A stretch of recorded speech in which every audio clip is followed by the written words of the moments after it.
د حضور علیه الصلاۃ والسلام بیا من او تاسو کو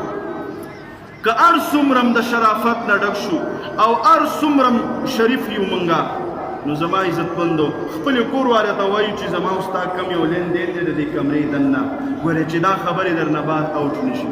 داسې وایو که نه وایو دا خبره دا زمونږ د ټولو ده چې مونږه کور کې کم کردار دی ښځې ته وایو چې دا خبره بچا ته نه کې راشه د مصطفی صلی الله علیه وسلم خبره واوره حضور علیه السلام خپلو بیبیانو ته فرمایي ای زما بیبیانو ما سره چې کمره کې دننه کم ژوند تېروئ دا به خلکو ته بیانوئ سبحان الله چې کمره کې ما سره دننه کم ژوند تېروئ دا به خلکو ته بیانوئ د کمرې نه چې بار کم ژوند ما سره تېروئ دا به خلکو ته بیانوئ زما نه پس او زما موجودګۍ کې چې تاسو سره دننه زما کم ځان نه تعلق دی دا ځان نه تعلق به خلکو ته بیانوئ زیبه دا کردار دی دا کرکټر دی دا هغه زندگی داسې وه چې هغوی خلکو ته وښایه چې د دې نه نصیحت حاصل کړي خاندان والوی زی پیژنم حضور علیه الصلاۃ والسلام فرمایي ای زما خاندانه چې څه مې در سره کړي او څه ما کې لیدلي خلکو ته بیان کوي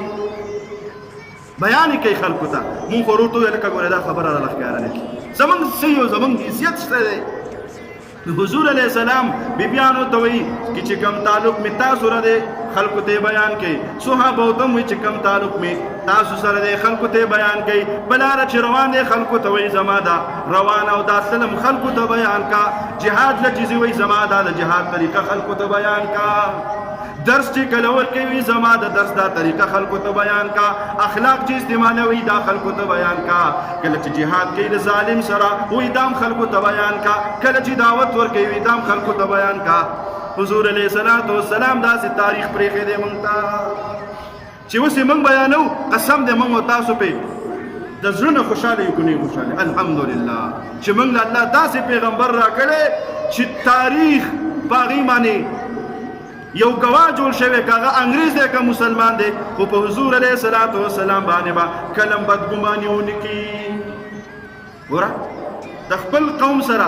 او په خپل قوم کې ګورې دین راوستل او خپل رور خور او خپل د تره زوی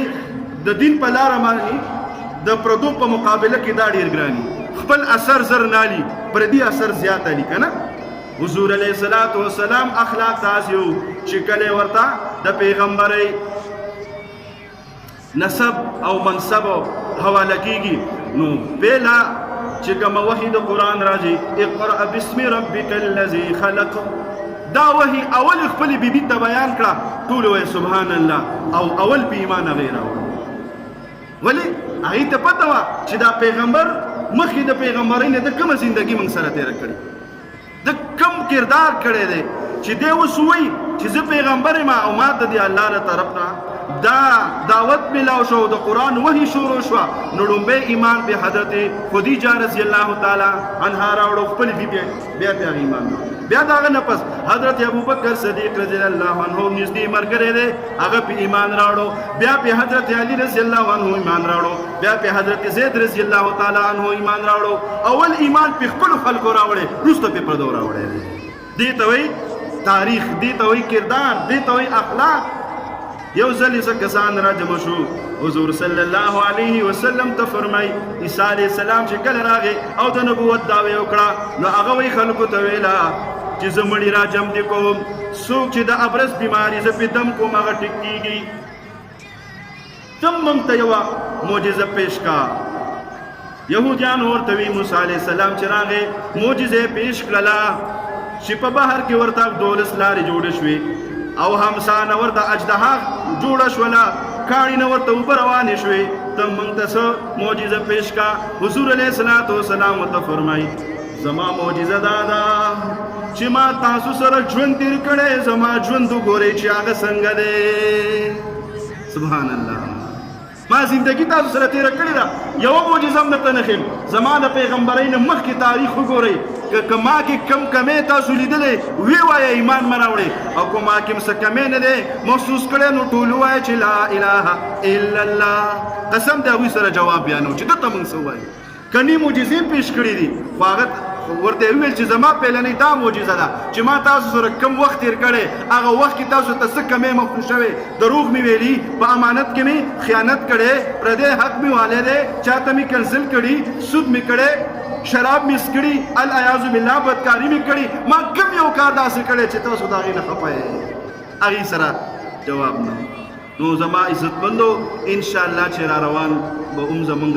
دغه بیان جاری وي خو مونږ او تاسو له د حضور علیه السلام باندې خوشحالي دا ده چې د هغه په طریقو باندې خپل ژوند تېر کړو د حضور علیه السلام سره مینه دا ده چې د حضور علیه السلام کوم حکم موږ ته کړی چې ما دا هغه حکم پوره کړو مینه دې ته نه وایي چې دا یو شپه به ناخواني وکړه او خوشحالي منه وکړه او بیا به چې دې څه خوایي بیا چې دې څه مرضي هغې کوه ګوره صحابه رضی الله تعالی عنهم اجمعین د حضور علیه السلام زمونږ ستاسو نه زیات عاشقان وکړه 100 کاله پورې صحابه جمع دي څومره پورې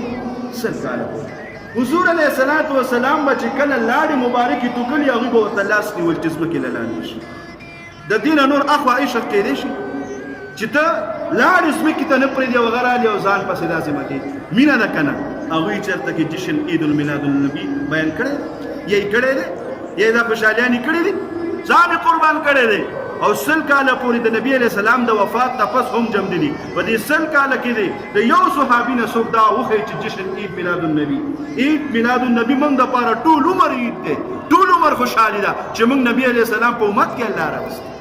او خوشحالي دې ته وایي چې موږ د حضور علیه السلام په سنتو باندې ژوند تیر کو اوس ته زه یم چې زه یم جان بھی قربان ہے مال بھی قربان ہے داڑھی قربان نہیں اخلاق قربان نہیں پردی حقونم خرما او بد اخلاقین کوما کرم نساتم مثال خبره دس نبی علیہ السلام په یو طریقه باندې ژوند نه تیروما او جان بھی قربان ہے او مال بھی قربان ہے دا عشق دی دې معنی هسې موږ خپل ځان نه زړه خوشحاله و چې لکه ما کې همداسې جذبه شته چې جان بي او مال بي جان خو دې ته و چې دا خپل جان د حضور علیه السلام په ژوند باندې چې هغې څنګه ژوند تېر کړی چې د هغې د تېرولو کوشش وکړو هغسې خو څوک نشي کېدی خو کوشش خو وکړو که نه الله دې په مال او تاسو ټولو له په دې باندې عمل کولو توفیق را نصیب الله جل شانو دې موږ او تاسو په صحیح معنو کې